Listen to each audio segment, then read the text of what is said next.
Ayan, nagluto tayo ng sopas mga langga. Ano sa umaga.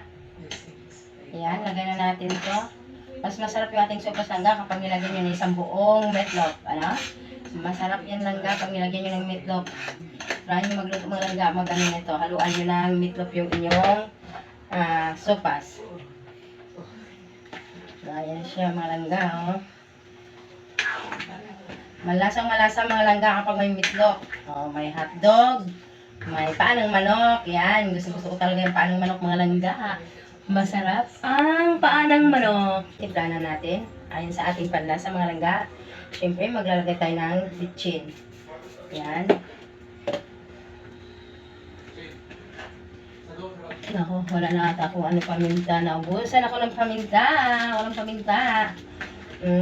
Well, optional na yung mga langga kung gusto nyo lagyan ng paminta o hindi. Ako kasi, usually naglalagay talaga ako ng paminta. Pero dahil wala akong paminta ngayon, tiis-tiis na muna lola walang paminta. Medyo mahanghang kasi pag mayroong paminta at saka mabango. Kapag may paminta mga langga, yung amin niya mabango. Ayan. Tikman natin kung tama na ba sa timpla.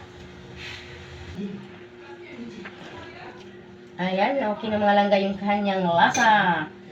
Nakalimutan ko palang tingnan kung luto-luto na ba itong ating kung malambot na. Kasi gusto ng anak ko yung malambot na malambot yung ating paanang manok. No, yung chicken feet. Kasi masarap naman kainin kapag malambot. Ayan. Ayan mga langga, malambot na, oh. Ayan, malambot na. Gusto at anak ko yung matanggal, mahiwalay na yung laman dyan sa buto ng ang paanang manok. Ayan. Next na natin ilagay mga langga yung ating gulay-gulay. Ayan, ang ating gulay. Nauna ko na pala nilagay yung yung ating bagyo bean carrot. Yan, tsaka ibang tawag doon sa gulay na isa, ay nakalimutan, sayote, yan. Pichay bagyo, at tsaka repolyo konti. Ayan. Halo-haluin lang natin mga langging. Ayan, halo-haluin lang natin. Ilagay na natin yung ating gulay mga langga. Halo-haluin lang natin. Ayan. No, nilagay na may mga carrots. Halo-halo na ng mga langga, gulay-gulay, tapos manok, macaroni, no.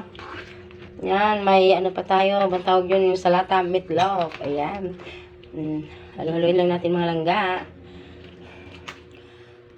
Next, lagyan na natin ang gatas mga langga. Isang malaking gatas ito. Ayan, Alaska, ibak. No, lagay natin to lahat. Ubos natin lahat ng mga langga. Ayan. Halo-haloin lang natin mga langga. Ayan. Ang sarap. Mga masarap. Siyempre, pag kumakain kami nito langga, mayroong sili, tapos kalamansi. Pero kanya-kanya na lang po kami nalagay kasi hindi lahat talaga mayroong gustong maanghang, di ba? Ayan. Pag tinakain na lang, doon na lang maglagay ng sili at saka kalamansi. Ayan. Sarap. Tagaktak ng aking pawis mga langga. Tikman natin.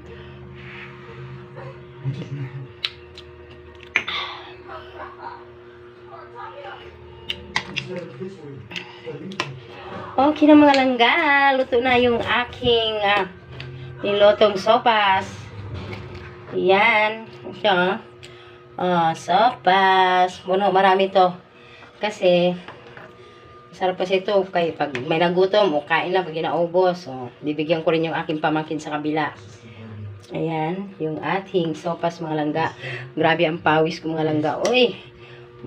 Basta pag nagluto sa kusina, mainit dito. Kaya walang singawan. Patay, ibang inita. Okay, luto na mga langga ang aming sopas.